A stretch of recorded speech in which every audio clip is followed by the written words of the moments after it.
Hello friends, my name is Naveen Kumar. आज का हमारा टॉपिक है solution of linear equation in two variable. जो लीनियर इक्वेशन है उसमें दो वेरिएबल होंगे, जैसे आप देख पा रहे हैं इस फॉर्म में होगी linear equation a1x plus b1y plus c1 is equal to 0। तो यहाँ पे दो इक्वेशन होंगी linear equation in two variable, दो equation a1x plus b1y plus c1 is equal to 0 और a2x plus b2y plus c2 is equal to 0। ठीक है, इनका अपन को सॉल्यूशन फाइंड करना है। तो इसके लिए अपने पास तीन मेथड है।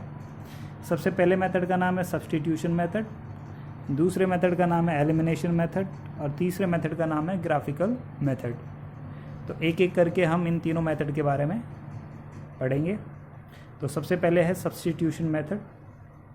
इसमें 2x plus 3y plus 2 is equal to 0 और 4x plus 5y minus 3 is equal to 0, ऐसे ये दो इक्वेशन दे रखी हैं। जैसे कि अब हम देख पा रहे हैं इसमें दो वेरिएबल हैं x और y, और ये लीनियर है। लीनियर क्यों है? क्योंकि इसकी डिग्री 1 है, क्योंकि x पे पावर 1 है और y पे भी पावर कितनी है? 1 है।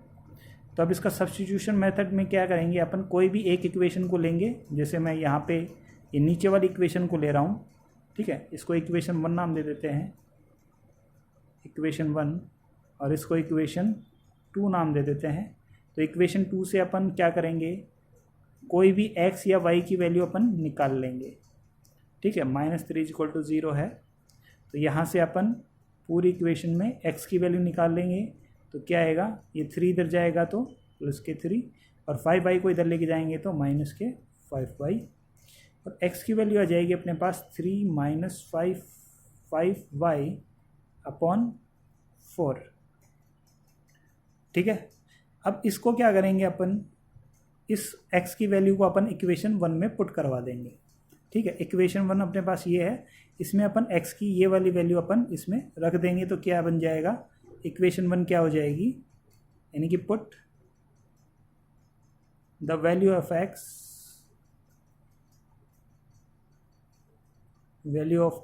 In equation 1।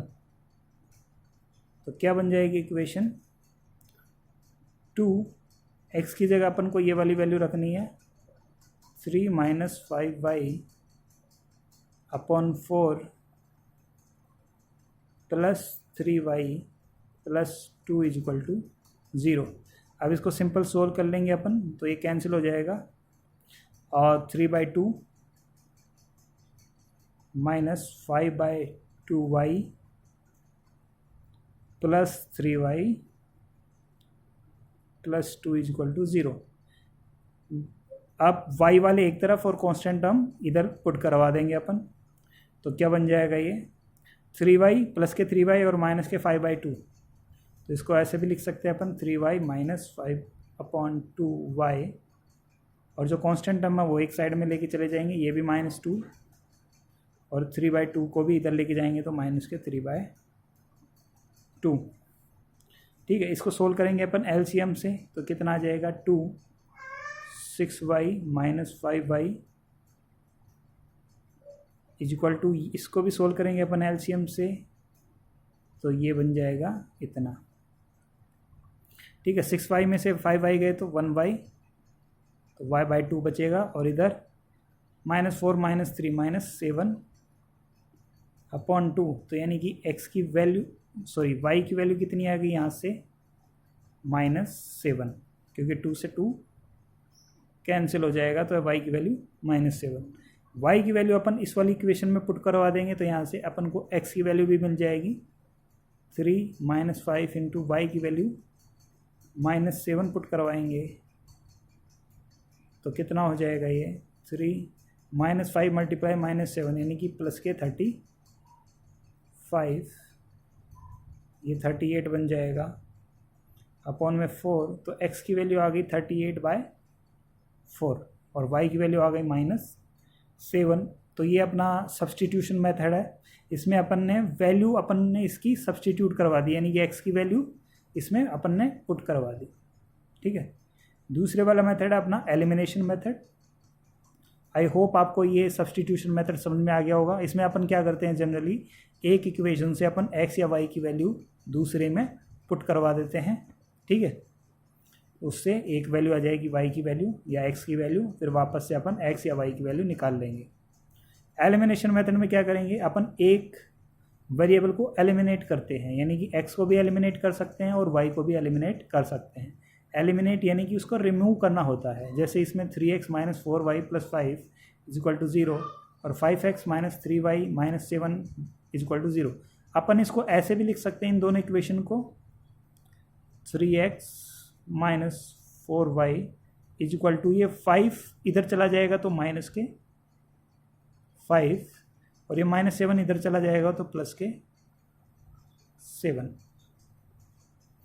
तो याद रखना इसमें या तो दोनों ही कांस्टेंट टर्म इक्वल के इस साइड में हो या दोनों ही इक्वल के इस साइड में हो, ठीक है। तो अपन क्या करते हैं इसमें एलिमिनेशन मेथड में, या तो x को रिमूव करते हैं या फिर y को रिमूव करते हैं। तो x का जो कोफिशिएंट है वो है 3 और यहाँ पे x का कोफिशिएंट है 5।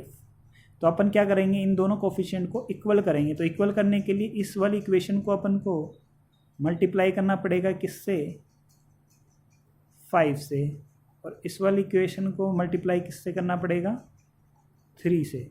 तो 3 5 जा 15 बन जाएगा ये 15x, और ये भी कितना बन जाएगा 3 5 जा 15x। फिर अपन इसको कैंसिल कर सकते हैं।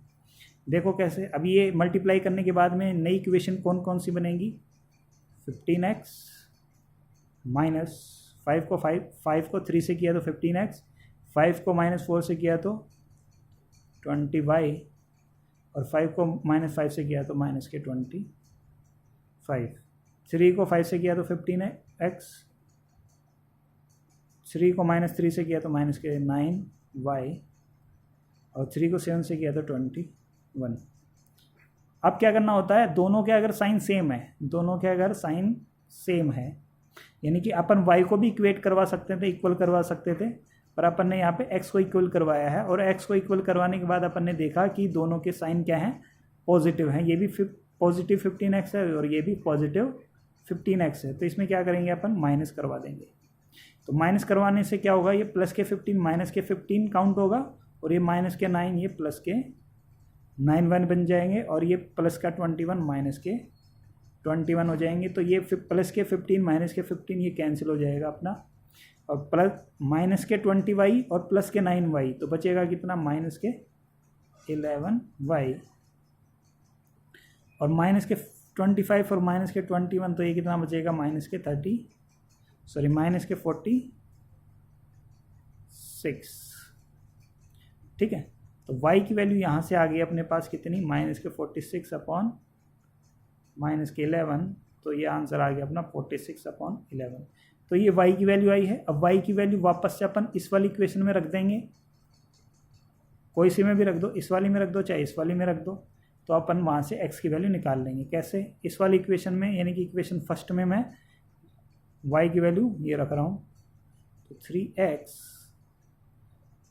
3x माइनस 4 इंटू y की वैल्यू रखेंगे अपन 46 upon 11 plus 5 is equal to 0। तो यहाँ पे 3x, इसको सोल्व करेंगे तो ये कैंसिल नहीं हो रहा, तो ये पूरा मल्टीप्लाई करना पड़ेगा। तो ये कितना आ जाएगा,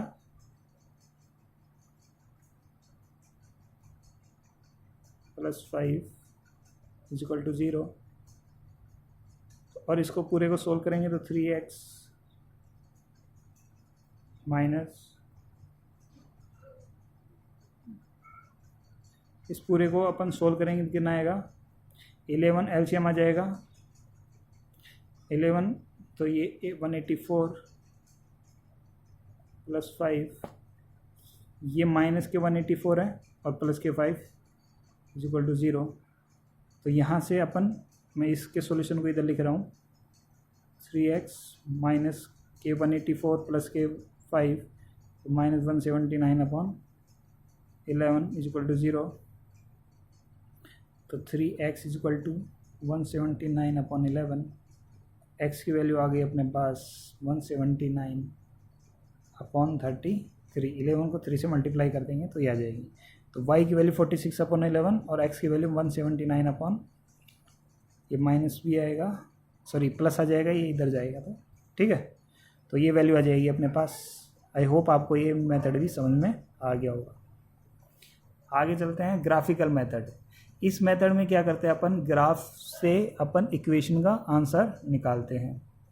ठीक है, एक्स और वाई की वैल्यू ग्राफ से निकलेगी। तो इसमें क्या होगा, सबसे पहले अपने पास ये इक्वेशन होगी इस वाली फॉर्म में, a1x plus b1y plus c1 is equal to 0, a2x plus b2y plus c2 is equal to 0। तो यहाँ से अपन सबसे पहले इनका रेशो लेंगे, a1 अपॉन a2 का, b1 अपॉन b2 का और c1 अपॉन c2 का रेशो निकालेंगे। फिर 3 कंडीशन होंगी, 3 में से कोई भी एक कंडीशन होती है, फिर उस हिसाब से उसका आंसर आएगा। तो इनकी वैल्यू जब अपन निकालेंगे तो इनमें या तो ये वाली कंडीशन बनेगी, या ये वाली कंडीशन बनेगी, या फिर ये वाली कंडीशन बनेगी। अगर ये वाली कंडीशन बनती है, यानी कि a1 a2 is equal not equal to b1 upon b2, a1 a2 not equal to b1 upon b2, तो उसका जो आंसर आएगा, जो ग्राफ होगा अपना, उसमें जो आंसर आएगा तो वो क्या देगा, एक यूनिक सॉल्यूशन देगा, है ना। It gives unique solution, unique solution. और ग्राफ जो बनेगा वो 2 लाइनें होंगी ग्राफ में, और दोनों लाइन आपस में इंटरसेक्ट करेंगे, यानी कि इंटरसेक्टिंग लाइंस होंगी ग्राफ में। ग्राफ में कैसी लाइनें होंगी, इंटरसेक्टिंग लाइंस होंगी। और जो अपना ग्राफ बनेगा वो कुछ इस तरह का बनेगा, यानी कि उसमें 2 लाइन ऑफ इक्वेशन आएंगी ऐसे, तो वो एक दूसरे को कहीं ना कहीं काटेंगी। और इस वाले पॉइंट पे जो x और y की वैल्यू है इंटरसेक्शन पॉइंट पे, वो ही अपना क्या होगा, सॉल्यूशन होगा। और इसमें याद रखना है कि एक टेबल बनेगी, इक्वेशन की टेबल बनेगी, हर एक इक्वेशन से एक एक टेबल बनेगी, यानी कि 2 टेबलें बनेंगी यहाँ पे। ठीक है, उसमें y की वैल्यू पुट करवाएंगे तो x की वैल्यू कैसे चेंज हो रही है वो अपन इस टेबल में लिखेंगे।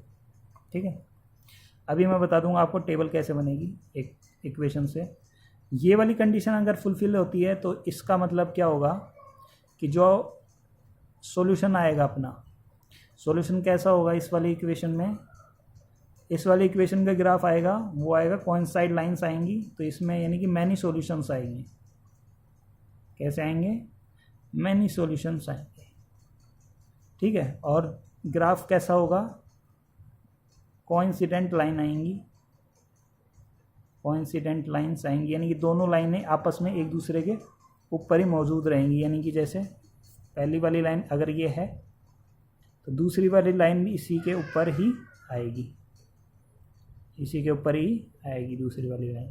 तो इसमें मैनी सॉल्यूशन का मतलब है हर एक पॉइंट क्या देगा, इसका सॉल्यूशन देगा। हर एक पॉइंट क्या देगा, इसका सॉल्यूशन देगा। यानी कि ये भी वैल्यू एक्स वाई की होगी, ये भी वैल्यू एक्स वाई की, ये भी वैल्यू, यानी कि सभी आंसर क्या होंगे, करेक्ट होंगे। ठीक है, इसमें एक से ज़्यादा सॉल्यूशन आएंगे, यानी कि मैनी सॉल्यूशन आएंगे। तीसरी वाली कंडीशन में क्या होगा, इस वाली कंडीशन में नो सॉल्यूशन होगा, यानी कि कोई भी सॉल्यूशन नहीं प्राप्त कर पाएंगे अपन। क्यों नहीं प्राप्त कर पाएंगे, क्योंकि जो ग्राफ आएगा वो कैसा आएगा, पैरेलल लाइंस का ग्राफ आएगा, यानी कि ये दोनों लाइंस क्या होंगी, आपस में पैरेलल होंगी। क्या होंगी, पैरेलल। जैसे तो ये कभी भी आपस में मीट नहीं हो रही, तो यानी कि एक्स और वाई की वैल्यू अपन नहीं निकाल पाएंगे इसमें, तो इसका क्या होगा, नो सॉल्यूशन होगा। ठीक है फ्रेंड्स, तो अब बात करते हैं टेबल बनती कैसे है। तो यहाँ से अपन एक इक्वेशन ले लेते हैं, यहाँ से जैसे अपन ये वाली इक्वेशन ले रहे हैं, 3x माइनस 4y प्लस 5। ठीक है, 3x माइनस 4y प्लस 5। तो इसकी अपन को एक टेबल बनानी है, और उस टेबल में अपन को जनरली 3 पॉइंट, कम से कम 3 पॉइंट को अपन को शो करना पड़ेगा, x और y। तो इसमें क्या करेंगे, इस इक्वेशन को, इक्वेशन इज इक्वल टू 0 है, तो इस इक्वेशन को क्या करेंगे अपन, या तो x की फॉर्म में लिख लेंगे। देखो 5 इधर जाएगा तो माइनस के 5, माइनस के 4y इधर जाएंगे तो प्लस के 4y। ठीक है, तो x की वैल्यू क्या जाएगी, 4y माइनस 5 अपॉन 3। अब यहाँ पे y की वैल्यू पुट करवानी है अपने मन से, तो x की वैल्यू क्या आएगी वो इस टेबल में लिखनी है ना। y की वैल्यू क्या पुट करवा रहे हैं वो इसमें, और x की वैल्यू जो आएगी वो इसमें। अपन इस इक्वेशन को y के इक्विलिब्रियम भी लिख सकते हैं, और x के इक्वल में भी लिख सकते हैं, ठीक है। पर y की वैल्यू यहाँ पे ध्यान देने की बात क्या है कि y की वैल्यू ऐसी होनी चाहिए कि x का जो आंसर आए, x का जो आंसर आए वो एक क्या हो, इंटीजर्स हो, वो क्या हो, एक इंटीजर्स हो, यानी कि इसमें फ्रैक्शन में वैल्यू नहीं आनी चाहिए, ना तो x की वैल्यू आनी चाहिए ना y की, तब जाके अपना ग्राफ सही बनेगा, ठीक है। तो y की वैल्यू अपन क्या रखें कि ये पूरा एक इंटीजर रूप में आंसर आए अपना, तो y की वैल्यू यहाँ पे क्या रखेंगे अपन, बताओ। यहाँ पे मैं y की वैल्यू रखता हूँ 5, y की वैल्यू क्या रखता हूँ 5, तो y की वैल्यू 5 रखने से क्या होगा, x की वैल्यू कितनी आएगी 4 इंटू y की वैल्यू मैंने रख दिया 5 माइनस 5 अपॉन 3, तो 4 इंटू 5 आ गया 20, 20 में से 5 गए तो 15, और 15 में 3 का डिवाइड करेंगे तो 5, ठीक है। अब क्या रखें, अब क्या रखें, अब अपन को और भी वैल्यू रखनी पड़ेंगी, इसी हिसाब से रखनी पड़ेंगी। जैसे मैंने y की वैल्यू 5 रखी तो यहाँ पे आंसर भी कैसा आया अपना, एक इंटीजर ही आया। अब मैं यहाँ पे y की वैल्यू अगर 0 रख दूंगा तो आंसर आएगा -5/3, और उसको ग्राफ में शो करना पॉसिबल, मतलब इतना बहुत ज़्यादा कठिन है, ठीक है। तो उस हिसाब से अपन को x और y की वैल्यू चूज़ करनी पड़ेगी। तो अब की बार क्या रखें y की वैल्यू,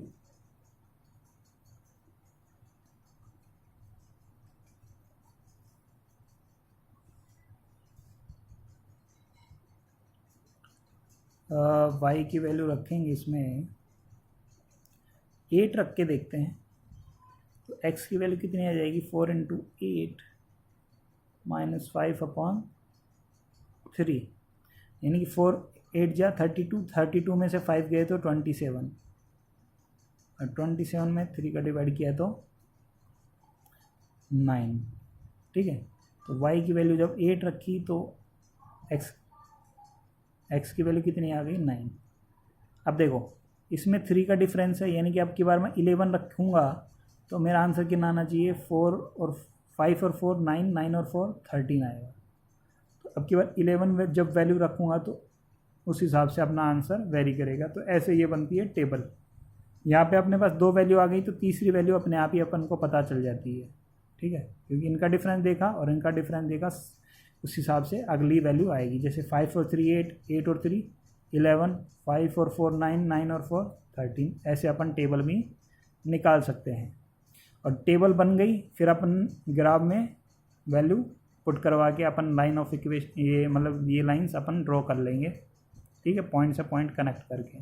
तो एक इक्वेशन के लिए एक टेबल, तो 2 इक्वेशन होंगी तो इसमें 2 टेबल से 2 लाइनें बनेंगी, ठीक है फ्रेंड्स। अगर आपका कोई डाउट है तो आप कमेंट कर सकते हैं।